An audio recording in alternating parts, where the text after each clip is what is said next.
Saya tutup, alhamdulillah, tanah yang 3000 meter tuh, yang diantaranya adalah milik saudara-saudara semua. Insya Allah dalam waktu tidak berapa lama kami putuskan mau dibikin homestay buat tahfidz. Jadi kami mau bangun perumahan-perumahan yang kelak perumahan ini dijual, tapi buat menjadi rumah tahfidz. Mudah-mudahan rumah ini benar-benar berdiri dan saudara-saudara nanti menikmati, bukan cuma nanti pulang modalnya, tapi dengan keuntungannya. Amin.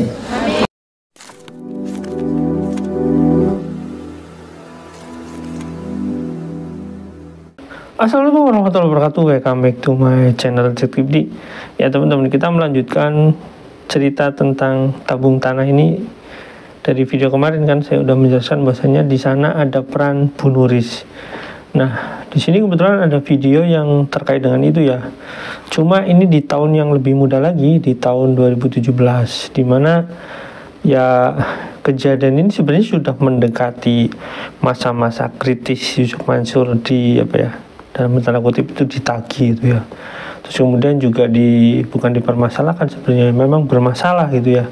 Jadi mulai mendekati bermasalah, dimana Yusuf Mansur itu sebenarnya di tahun itu ya 2017 itu mau ada yang sebentar lagi melaporkan ya, terus kemudian juga berpindah haluan politik setelah kejadian itu gitu. Dan ini saya nggak masuk ke ranah politiknya, dan itu ya merupakan bagian yang lain sebenarnya.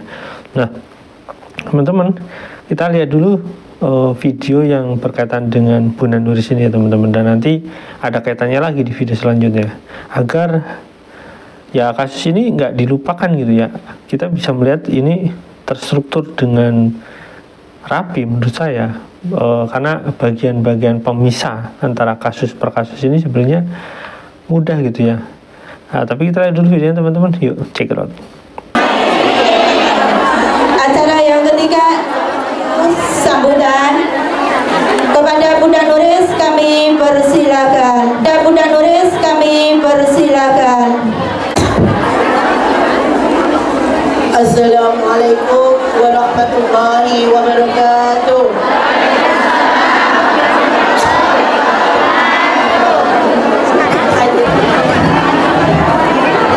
Yang menjawab salam, saya doakan semoga segala urusannya dimudahkan oleh Allah. Yang menjawab salam, saya doakan semoga keluarga yang ditinggal panjenengan bekerja di sini dijaga oleh Allah. Amin. Anaknya menjadi anak yang penurut pada orang tua. Yang laki-laki insya Allah menjadi anak yang soleh. Yang perempuan insya Allah menjadi anak yang solehah, bermanfaat bagi agama, bangsa, dan patuh kepada orang tua. Yang menjawab salam ya. Dan yang menjawab salam, saya doakan semoga yang masih sendiri,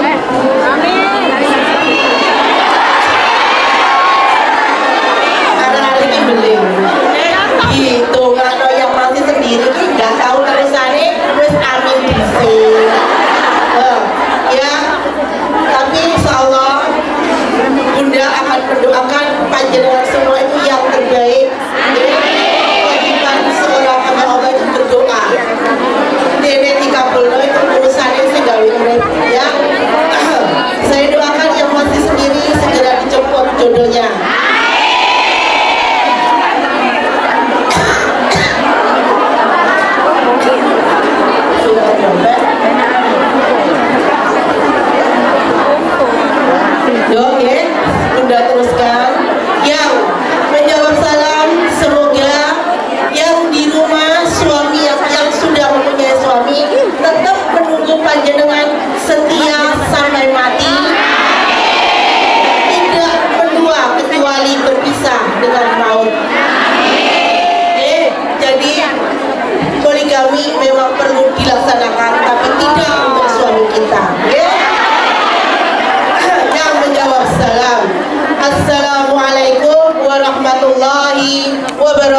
ganti ya Tadrenan gitu milioner lah bosnya Paitren episir ganti ini jadi suwek gowe orang mentolak aku aduh akhirnya tak roncoti tak belikan aja godengan begitulah semak padi itu kalau semakin tua semakin menunduk ya kan orang kaya awal dewe dua-dua ini kayak gelangin prong tapi tidak untuk yang di sini ya kan saya sampai lupa loh bosnya Paitren saya kok jadi promosi Paitren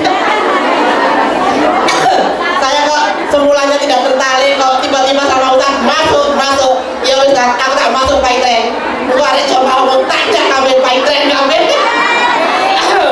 karena memang bisnisnya Ustaz itu alurnya itu kesedekah ya kan jadi secara tidak langsung kita itu bersedekah tuh yang Paitren jangan hanya dibilang kaosnya itu paling kaosnya saya kalau nggak pakai kaos saya sudah titanium Pak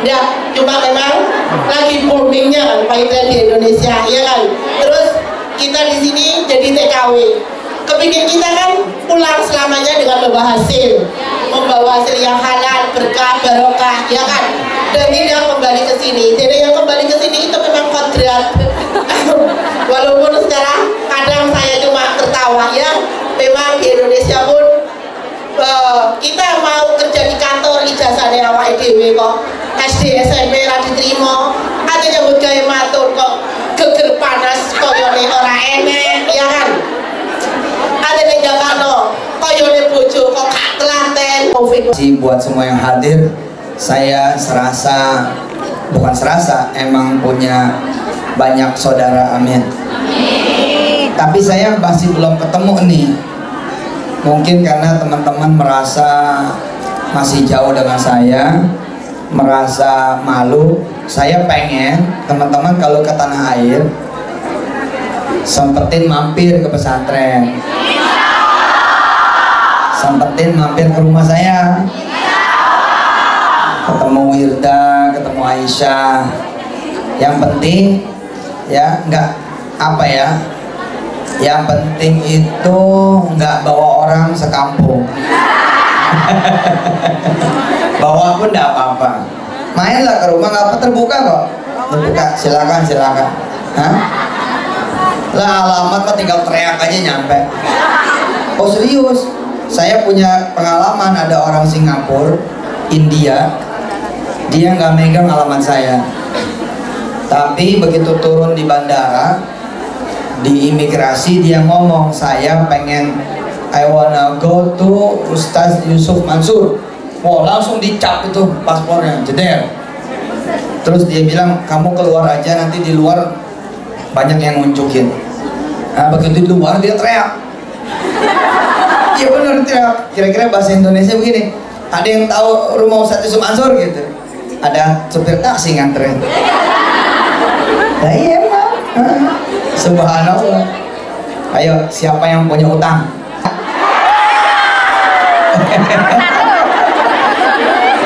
siapa yang pengen utangnya lunas alhamdulillah siapa yang pengen saya tutup alhamdulillah tanah yang 3000 meter tuh yang diantaranya adalah milik saudara-saudara semua insya Allah dalam waktu yang tidak berapa lama kami putuskan mau dibikin homestay buat tahfidz.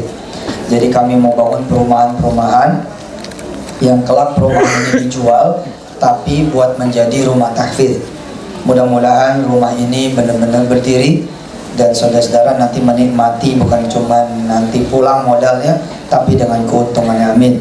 Oke itu teman-teman video. Nah teman-teman Bunda Nuris itu kan memperkenalkan dirinya sebagai orang yang terkait dengan Paitren dan itu juga merupakan paksaan itu menurut Bunda Nuris di sana ya dan menurut saya sih wajar ya karena ketika mengundang Yusuf Mansur itu terus ada benefit yang ditawarkan kepada Bunda Nuris ini kan sebagai panitia ya mungkin kebagian itu ya kebagian uangnya makanya Yusuf Mansur ketika menawarkan Paitren ya sulit untuk menolak kan ada benefitnya gitu ya kita nggak mau bilang bahwasanya Bunda Nuris ini mendapatkan benefit uang gitu ya, bisa jadi yang lain gitu ya.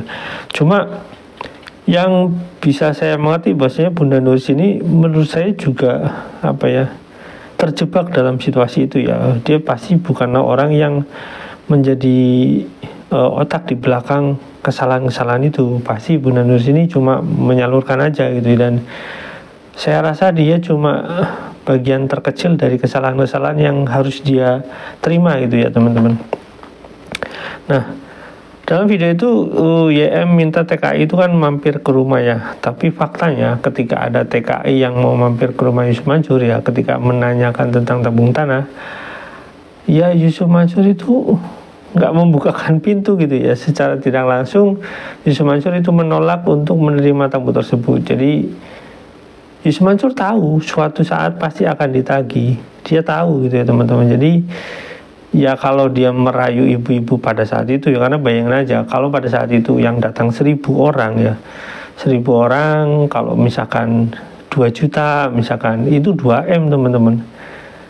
Kalau misalkan mereka bergabung itu 2M, katanya pada saat itu menurut informasi itu orang yang di sana itu hampir semuanya mendaftar, dan bahkan yang di luar yang nggak datang ke sana itu ikut mendaftar acara tabung tanah tersebut. Bayangin aja kalau di sana ada 1.000 gitu, mungkin yang daftar lebih dari 1.000 orang. Andai kata gitu ya teman-teman, andai kata mereka itu mengeluarkan uang rata-rata 5 juta, andai kata 5 juta, ya bayangin aja 5 juta kali 1.000 aja. Teman-teman bisa bayangkan itu 5M ya, itu dari orang yang ada di sana saja. Sementara pengajian di Hong Kong itu bukan cuma di sana, 5M. Bayangkan 2017 itu berapa cabang warung stik yang dibuka. Teman-teman bisa bayangin ya, dengan 5 miliar itu mungkin bisa 2 tempat yang bisa dibuka, atau 3 ya dengan kapasitas yang lebih kecil, atau kontrak gitu ya teman-teman, atau sewa gitu ya, sewa tempat. Nah, kita bisa membayangkan ya teman-teman, ketika kita bertanya kemana kasih uang tabung tanah tersebut. Nah, kalau kita melihat pernyataan Yusuf Mansur, katanya uang yang ditarik dari tabung tanah itu kan menjadi tanah sebesar 3.000 meter, yang mana dia akan menjadikan tanah itu sebagai homestay, terus kemudian dijual gitu ya kepada masyarakat, atau disewakan atau nggak tahu. Yang jelas intinya nanti orang-orang yang menanamkan modal di sana, artinya sebagian investor di sana, mendapatkan uang dari hasil tersebut, dari homestay tersebut, atau dari hasil perumahan tersebut. Nah, faktanya kita nggak pernah tahu nih perumahannya ada di mana. Nah, kalau kita melihat kasus per kasus di tahun itu, ada namanya kurang lebih ya teman-teman, itu ada kasus yang kemudian muncul sekarang ini, yaitu Kesha Al-Mansur.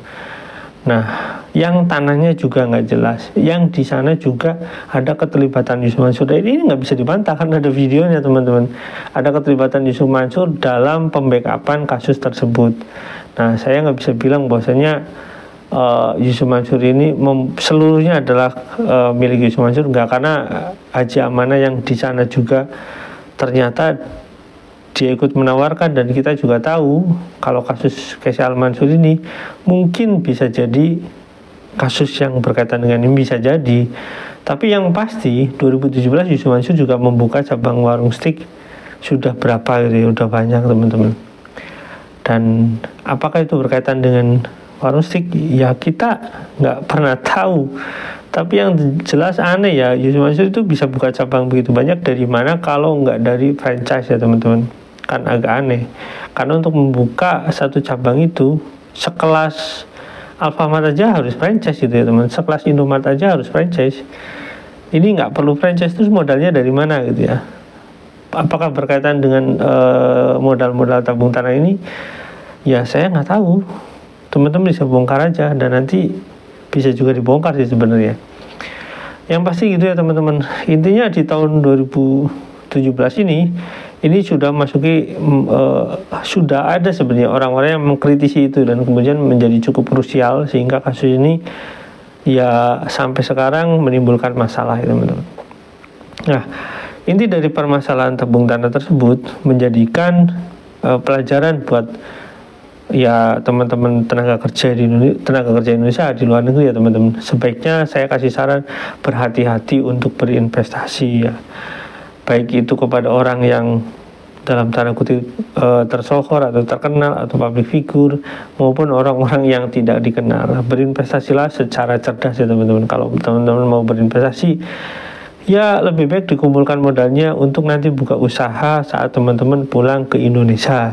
Ini saran saya. Kalau tidak bisa, ya berinvestasilah kepada perusahaan-perusahaan investasi yang sudah terdaftar di OJK, dan itu juga perlu hati-hati kalau teman-teman nggak berpengalaman. Oke, sampai di sini. Jangan lupa like, subscribe, dan komen. Jangan lupa juga share. Wassalamualaikum warahmatullahi wabarakatuh. Bye.